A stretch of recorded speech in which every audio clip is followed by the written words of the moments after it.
bonjour à vous et bienvenue dans cette vidéo, une autre vidéo sur Spring Boot. L'idée dans cette vidéo, c'est de vous montrer comment on gère les erreurs dans un projet développé via Spring Boot tout simplement. L'idée, c'est de dire que dans votre contrôleur, dans votre service ou dans votre repository, vous pouvez potentiellement avoir une erreur. La bonne pratique, donc, c'est de ne pas remonter l'erreur à l'utilisateur, de masquer un peu l'erreur en interne et de remonter plutôt un texte explicatif à l'utilisateur pour lui indiquer grosso modo d'où vient l'erreur. Est-ce que c'est lui qui est à l'origine de l'erreur? Est-ce que c'est une erreur que vous avez en interne? Est-ce qu'il doit corriger son erreur et renvoyer une nouvelle requête? Ou alors est-ce qu'il doit patienter le temps que vous corrigez votre problème? Donc, vous avez plusieurs façons de faire les choses. L'idée, c'est de vous montrer dans cette vidéo à peu près 3 façons de gérer les erreurs dans un projet Spring Boot. La dernière va être la façon la plus recommandée. Je vous recommande donc de rester jusqu'au bout, histoire de voir vraiment comment gérer les erreurs avec Spring Boot.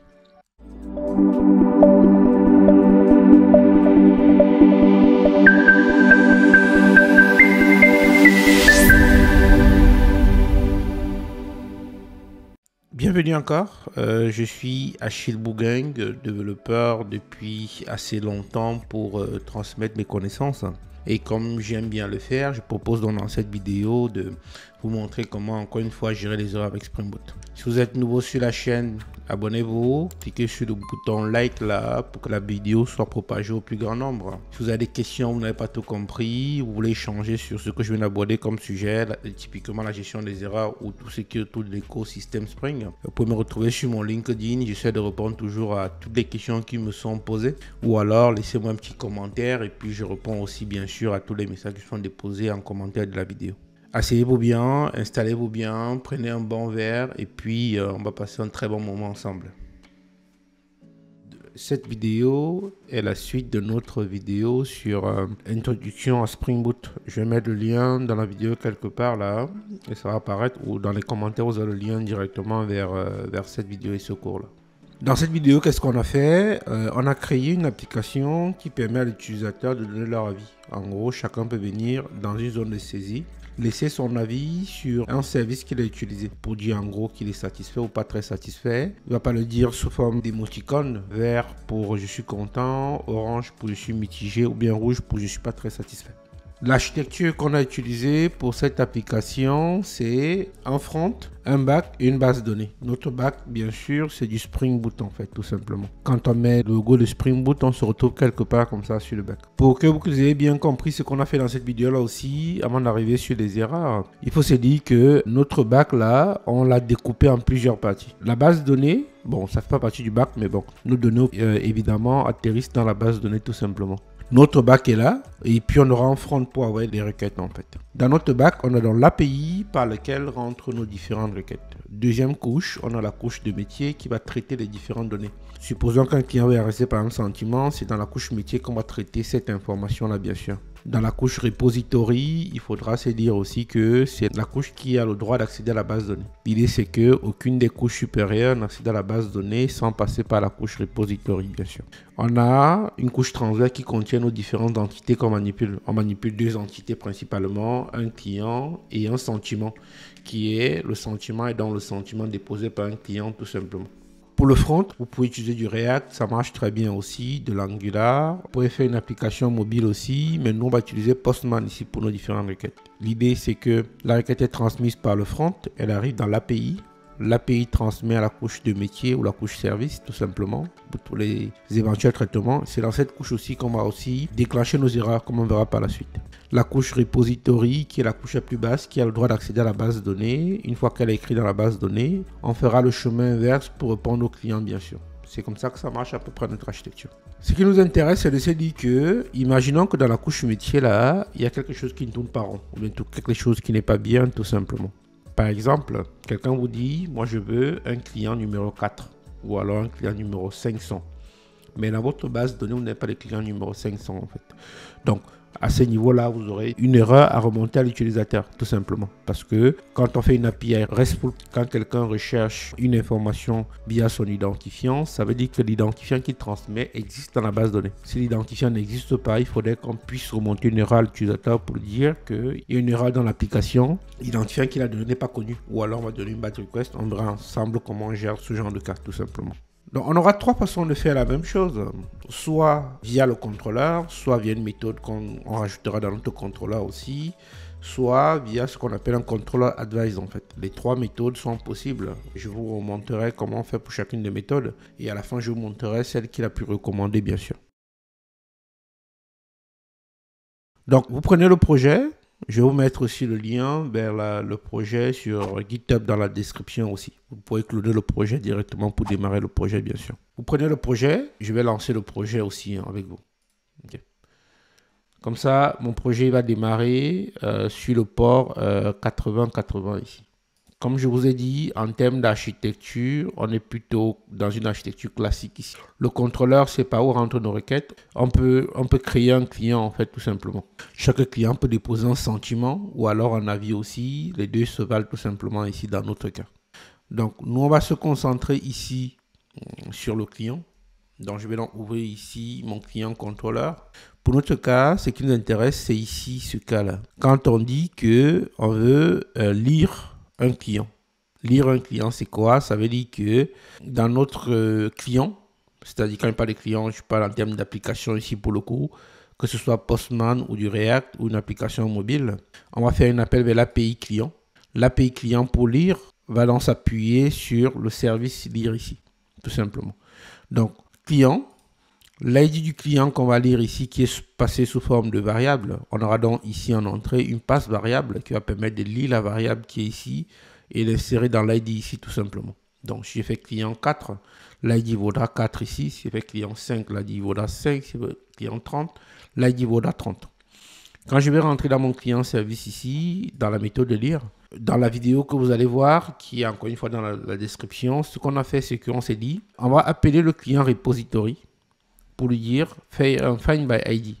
Le find by ID ici retourne un optional client. L'optional ici pour dire que le client peut exister ou pas du tout. Ce qu'on a fait ici jusqu'à présent, c'est qu'on a dit si le client n'existe pas, on retourne nul. Donc nous, ce qu'on voudrait dire en réalité, c'est que si aucun client correspond à l'ID que nous avez donné, qu'on puisse remonter une exception utilisateur pour dire en gros, le client que vous avez demandé n'existe pas. Parce que ce n'est pas cohérent de lui retourner nul en fait. Surtout qu'il a précisé un identifiant. Donc je vais prendre mon Postman. Et dans mon Postman ici, quand vous allez cloner le projet, vous pourrez aussi trouver l'ensemble des requêtes qui sont utilisées en fait pour notre projet, pour tester. Dans mes collections ici, j'ai une collection que j'ai appelée SA Backend ici. Voilà. Donc moi, ce que je vais faire, c'est créer un client. Pour créer un client, je vais donc appeler la méthode post ici. Localhost 8080 API. Pourquoi API ici? Parce que dans notre fichier de configuration, c'est-à-dire le fichier application properties ici, voilà, on a dit qu'on avait un serveur servlet context path API. En gros, ça veut dire qu'on préfixe tous nos URL par API. Comme on a dit qu'on préfixe nos URL par API ici, on a la première partie de notre endpoint ici qui est API ou API. La deuxième partie qui est le client ici, qui est le path qu'on avait dans notre contrôleur tout à l'heure. Je vais donc dire ici que je vais faire un post pour créer. Le verbe, c'est toujours post. Je vais donc appeler ici mon URL. Dans mon body ici, qu'est-ce que je vais faire? Je vais passer les informations sur mon client, le champ email et la valeur du champ email tout simplement. Je fais mon send. Ici, j'ai un 201 created ici pour dire qu'il a créé mon client. Je vais créer un deuxième. Je vais juste dire qu'il s'appelle achille@chilo.tech. Le achille.bougain@chilo.tech est un mail valide. Si vous voulez me contacter, vous pouvez utiliser ce mail-là. Je vais mettre Achille ici qui n'existe pas. Et je vais rajouter un troisième ici que je vais appeler test@chilo.tech. J'ai notre méthode ici qui s'appelle rechercher client. Qu'est-ce que rechercher client fait? Tout simplement, elle va chercher tous les clients qui sont dans ma base. L'idée, c'est qu'elle me retourne effectivement les trois clients qu'on a créés tout à l'heure. On a créé le client 1, le client 2, le client 3. Donc, nous, ce qu'on va faire ici, pour notre test, je vais appeler l'API pour dire en gros que je vais lire un client. Le client qui nous intéresse, c'est de passer par le pass ID que je vous ai montré tout à l'heure. Donc, je vais donc dire ici que j'ai un lire client ici que je vais utiliser. Ce sera plus simple. Je vais dire ici que je vais lire le client numéro 1. J'enregistre ma requête. Là, vous voyez, il me retourne bien l'information sur le client numéro 1. Par contre, si je dis que je veux du client numéro 100, il va me retourner nul, donc je n'aurai rien ici en fait. Or, à ce niveau, il faudrait remonter une URL utilisateur pour lui dire en gros, le client que tu as demandé n'existe pas. Donc, je vais l'enfermer, je vais un peu nettoyer tout ce beau monde-là. Et je viens ici dans mon lire client. Je vais donc passer, encore une fois ici, l'ID 100. Je n'ai rien, c'est normal parce que j'ai mis un nul. Donc nous, ce qu'il faudrait faire, c'est que dans le client service ici, cette ligne-ci, qu'est-ce qu'elle dit? Elle dit en gros que si le client existe, on retourne le client. Sinon, on va retourner nul. Nous, ce qu'on voudrait faire ici, c'est dire que or else throw, on va enlever une exception ici. Donc, je vais donc dire ici que je vais exécuter une lambda, une méthode anonyme, pour dire en gros throw new entity not found exception. Et je vais dire ici que aucun client n'existe avec cet identifiant. Ça, c'est une petite faille de sécurité que je mets là, mais il ne faudrait pas mettre ce texte-là, exactement, d'accord? Et mettre un message, en fait, quoi, plus générique. Par exemple, on pourrait dire que votre requête a un problème, par exemple. On pourrait mettre un message, que ça dépend des cas métiers que vous avez pour mettre le bon message ici pour le coup. Je vais relancer mon projet. Et je vais comme ça pouvoir arriver à tester pour voir l'erreur qui est remontée quand l'utilisateur transmet un identifiant qui n'existe pas. Donc je vais donc refaire mon 100 ici. Ici, donc j'ai une erreur 500. J'ai donc un internal server error quand vous avez appelé cette API ici. En gros, ça veut dire ici qu'il y a une erreur interne au serveur en fait. Sauf que quand vous mettez une erreur 500, ça veut dire que vous avez eu un problème en interne. Typiquement, quand on fait division par 0, c'est pour dire en gros qu'il y a un problème en interne. Alors nous, ce qui nous intéresse ici, c'est de dire au client en fait que sa requête n'est pas bonne en fait. Donc on fait une sorte de bad request ou not found pour dire une 404 en fait quoi. C'est à vous de choisir en interne ce qui est pas mal, ce qui est bien d'être fait. Maintenant on partit sur le coup ici, on fait une 404 tout simplement. Donc pour faire ça, la première façon de gérer les erreurs, c'est de faire un try catch. Donc moi je vais venir ici dans mon contrôleur et dans mon lire ici, ce que je vais faire c'est quoi? Je vais dire ici que je vais faire un try catch ici. Et je vais faire un try catch sur entity not found exception, bien sûr. Je vais traiter ça comme étant mon exception ici pour le coup. Il faut bien préciser l'exception que vous voulez traiter en fait. Mettez pas exception de manière générique. C'est assez bien de garder de manière précise l'exception que vous voulez traiter. Je vais récupérer mon client qui est là. S'il y a mon client, je vais donc dire ici que je vais retourner mon client. Donc je vais donc pouvoir stocker le client. Ça c'est le cas, il n'y a pas d'erreur. Je vais donc pouvoir dire ici que je stocke mon client dans une variable. Et par contre, s'il y a une erreur, je vais pouvoir dire aussi qu'il y a une erreur en fait. Comment je vais faire ça? Donc je vais créer une entité qui va contenir mon erreur, tout simplement. Je vais créer donc ici un package qu'on va appeler DTO pour Data Transfer Object. Et dans mon DTO ici, je vais créer, pas une classe cette fois-ci, je vais créer un record. Je vais donc dire ici que error entity. Comme ça, ce sera l'entité qui va porter mes erreurs. Ici, pardon, je vais donner deux choses. Je ne vais pas m'embêter. Je vais dire que je vais faire une chaîne de caractères qui contient mon code et une chaîne de caractères aussi qui contient mon message. Comme ça, je peux donc, en fonction des erreurs, passer un code bien précis qui peut être documenté pour que l'utilisateur puisse savoir quel est le code d'erreur qu'il a eu. Et deuxième chose que je vais lui retourner aussi, c'est un message. Je vais donc dire ici que ma réponse ici là n'est plus mon client directement parce que je peux retourner soit le client soit l'erreur. Donc je vais donc dire ici que je vais retourner response entity. Donc l'entité peut être soit un client soit mon erreur qu'on a vu tout à l'heure. Et ici je vais donc venir dire ici que si j'ai pas de problème, je vais donc dire ici que je vais faire un response entity.ok. Ça veut dire qu'il va me retourner un code descend. Et je vais dire que dans ce cas tu me retournes le client tout simplement. Sinon, je vais dire ici que je vais faire un response entity.status. Je vais définir un status ici. Donc ici, quand je suis en erreur, je vais dire que response entity.status ici. Et je vais dire ici que je vais donner donc le body. Je vais dire ici que mon statut ici pour le coup, c'est un bad request par exemple. Ou alors, je vais dire que c'est un bad request ici pour le coup. Et mon body ici maintenant, ce sera donc new error entity qu'on a créé tout à l'heure ici. Et en entrée, je dis ici que le message c'est quoi? C'est exception.get message. Je peux donc dire ici que je vais donc retourner soit ça dans ce cas-ci et dans l'autre.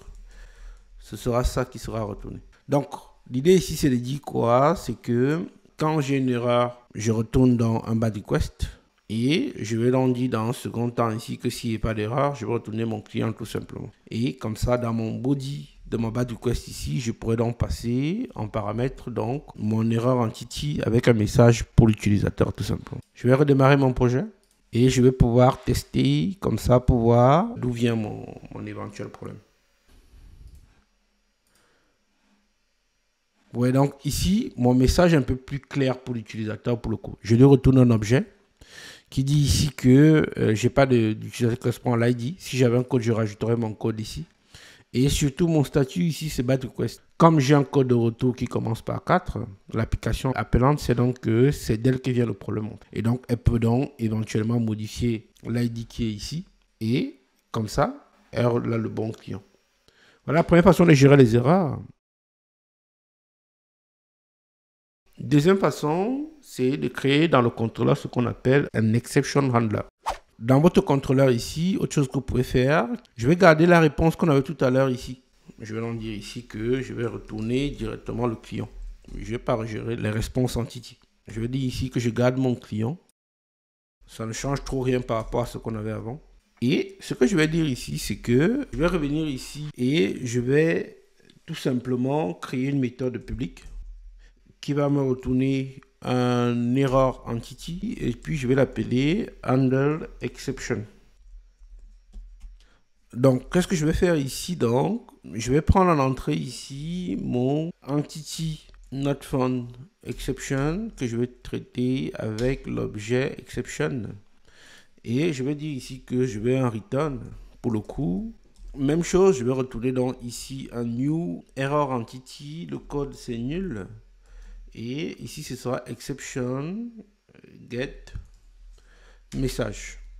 Alors, fait comme ça, c'est pas très intéressant. Spring Down met à notre disposition une autre annotation qu'on va rajouter ici, qu'on va appeler exception handler, comme ça directement. Vous voyez que directement, ma méthode qui n'était pas appelée tout à l'heure, elle devient appelée parce qu'elle passe en jaune. Si j'enlève, juste pour vérifier avec vous. Ouais, c'est en gris ici, c'est dit que c'est pas appelé. Et quand je rajoute directement l'exception handler ici, il passe en jaune. Vous pouvez préciser ici dans l'exception handler les erreurs que vous voulez traiter en fait. Ici, moi, je vais traiter dans le entity not found exception.class. Si vous en avez d'autres, vous pouvez les rajouter. Hein. Je peux rajouter par exemple ici un runtime exception. Vous pouvez rajouter autant d'exceptions que vous voulez tout simplement dans votre projet. Je vais en dire ici que le response status ici, ce sera bad request. Comme ça, il va me retourner. L'exception elle est élevée ici dans le service. Automatiquement, comme j'ai dit ici que cette exception handler-ci qui est mis à disposition par Spring gère le entity not found exception, l'exception sera directement transmise dans cette méthode pour que la méthode puisse la traiter en fait. S'il n'y a pas de problème, le client est renvoyé via cette méthode. S'il y a une erreur, automatiquement l'erreur est transmise ici. Si je reviens ici, dit que je veux récupérer l'utilisateur numéro 100 encore une fois. Vous voyez que j'ai le même statut 400 ici et puis j'ai mon élément qui n'existe pas. La troisième façon de gérer les erreurs et qui est d'ailleurs la manière la plus recommandée pour gérer les erreurs, c'est de passer par ce qu'on appelle un control advice. En gros, comment on fait ça? Dans votre contrôleur ici, moi j'aime bien le faire là, je vais créer un sous-package, new package, que je vais appeler advice. Mon advice, qu'est-ce qu'il va faire? Il va contenir une classe que je vais appeler application controller advice. Mon application controller advice ici donc va être chargé de récupérer toutes les erreurs de mon application et les traiter tout simplement. Je vais donc rajouter une annotation qui est mise à disposition par Spring ici qui s'appelle control advice. L'idée c'est que toutes les erreurs qui sont dans mon application au final atterrissent ici. Je ne vais pas réinventer la roue, je vais juste venir recopier le exception handler qu'on avait mis ici. Je vais la couper, je vais venir la remettre ici en fait. Je fais juste les imports qui vont bien. Et je vais dire que le statut ici, ce sera un bad request. L'exception qui est gérée ici, c'est un entity not found exception. L'entity exception ici qui va me retourner mon message tout simplement. Juste pour que ma classe ici soit retournée dans le code de ma requête, je vais donc rajouter ici, comme on l'a vu, le response body. Si je rajoute ça là, je redémarre mon projet.